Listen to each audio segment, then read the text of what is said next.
Right out of the gate this Friday, fear is gripping the market at 27 out of 100.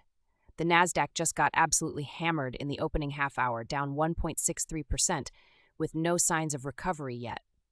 Let's talk about what's driving this selling pressure. The VIX spiked to 16.73, up nearly a full point from yesterday, signaling real anxiety under the surface. Meanwhile, the 10-year yield dipped slightly to 4.55%, which tells us bonds are becoming the safer haven as stocks face pressure. Here's the index breakdown right out of the gate. The S&P 500 opened down 57 basis points at negative 0.77%. The Nasdaq is the biggest casualty, though, sliding down 420 points for that 1.63% loss. The Russell 2000 is matching the pain, down 0.77%, while the Dow is holding up relatively better at just negative 0.07%. Now let's look at the biggest winners fighting against this tide. Energy stocks are the early leaders this morning. Chevron popped up 1.97%, while ExxonMobil gained 1.93%, and Johnson & Johnson climbed 1.94%. These defensive plays are where money is rotating to when fear sets in. But the real story this morning is happening in big tech.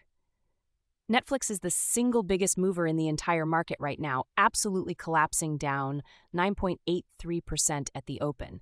That's a bloodbath, and it's dragging the entire Nasdaq lower. AMD is the second worst performer, down 4.73% on what appears to be semiconductor sector weakness. Intel is also struggling, down 3.68% as chip stocks face broad pressure. Here's what's important. Meta is down 3.43%, Microsoft down 2.1%, Tesla down 2.53%, and Nvidia down 2.64%. These mega-cap leaders are all in the red this morning, and when the giants fall, retail investors follow. Yet analysts remain overwhelmingly bullish on these names. Amazon has 70 buy ratings versus 0 sells, Google has 60 buys, Nvidia has 64 buys. This disconnect between analyst sentiment and actual price action suggests capitulation selling happening right now. One thing to watch closely today is the Netflix earnings fallout and whether it spreads to other streaming players.